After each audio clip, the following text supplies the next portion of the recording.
રાજકોટ જિલ્લાના ધોરાજી પોલીસ સ્ટેશનની રાજકોટ આઈજીપી અશોક કુમાર યાદવ દ્વારા મુલાકાત લેવાઈ.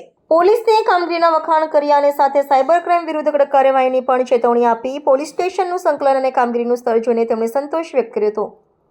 પોલીસ સ્ટેશનોની કામગીરીનું ઝીણવટપૂર્વક નિરીક્ષણ કર્યું હતું અને પોલીસ કર્મચારીઓ સાથે સંવાદ પણ કર્યો. સાયબર ક્રાઇમને નાથવા આખા ગુજરાતમાં ઓપરેશન કરવામાં આવી રહ્યું છે. સાયબર ક્રાઇમમાં જે લોકો સહભાગી બનશે તેની ઉપર કડક અને કાયદેસરની કાર્યવાહી કરવામાં આવશે. સાયબર ગુનાઓમાં સંડોવાયેલા તત્વો સામે રાજ્ય સરકાર કડક હાથે કામ લેશે. રાજકોટ રેન્જમાં પણ 50 જેટલી સાયબર ફ્રોડની એફઆઈઆર દાખલ કરાઈ છે.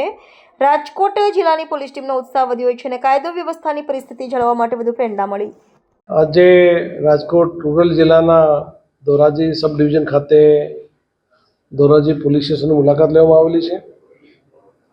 તેમજ સંપૂર્ણ કામગીરીનો ઇન્સ્પેક્શન કરવામાં આવેલું છે.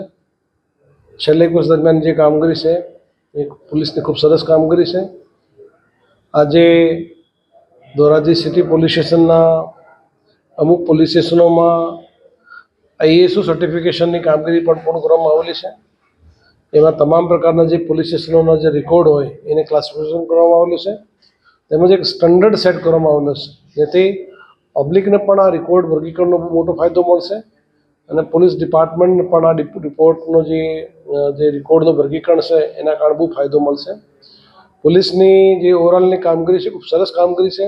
તમામ હેડમાં કાયદો વ્યવસ્થાની કામગીરી હોય, ટ્રાફિકની હોય, પ્રોપર્ટી ઓફેન્સીસ હોય, તમામ પ્રકારના જે ક્રાઇમ રિલેટેડ કામગીરી હોય, ટ્રાફિક હોય, એડમિનિસ્ટ્રેશન હોય અને તમામ ડિપાર્ટમેન્ટ સાથે જે સંકલન છે એ પણ પોલીસને બહુ સારું છે. ભવિષ્યમાં પણ સારી કામગીરી રહેશે એવી હું આશા રાખું છું. આજે આપણે ખ્યાલ છે કે જે આખા રાજ્યમાં સાયબર ક્રાઇમને નાથવા માટે એક ઓપરેશન ચાલુ કરવામાં આવેલું છે, જેમાં જે લોકો પોતાના જે અકાઉન્ટ હોય બેંકમાં એ પોતાના અકાઉન્ટ બીજા લોકોને ભાડે આપતા હોય છે અને એનાથી અમુક લોકો ખોટા ક્રાઇમ કરતા હોય છે, જેને ઓપરેશન મ્યુલ હન્ટ નામથી વ્યક્ત કરવામાં આવેલું છે. એને આખા રાજ્યમાં અત્યારે એક ઝુંબેશ ચાલુ છે. રાજકોટ રેન્જમાં પણ અત્યાર સુધી 50 જેટલી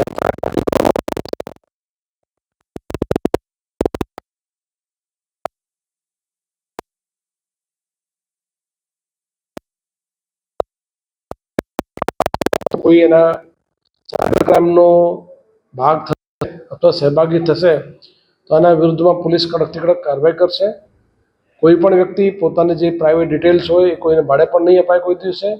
અને પોલીસ અત્યારે તમામ પ્રકારના જે એકાઉન્ટ્સ છે, જે એવા પ્રકારના જે શંકાસ્પદ એકાઉન્ટ્સ એના ઉપર વોચ રાખે છે અને ભવિષ્યમાં પણ સાયબર ક્રાઇમ નાથવા માટે અમારી એક મોટી ઝુંબેશ ચાલુ રહેશે.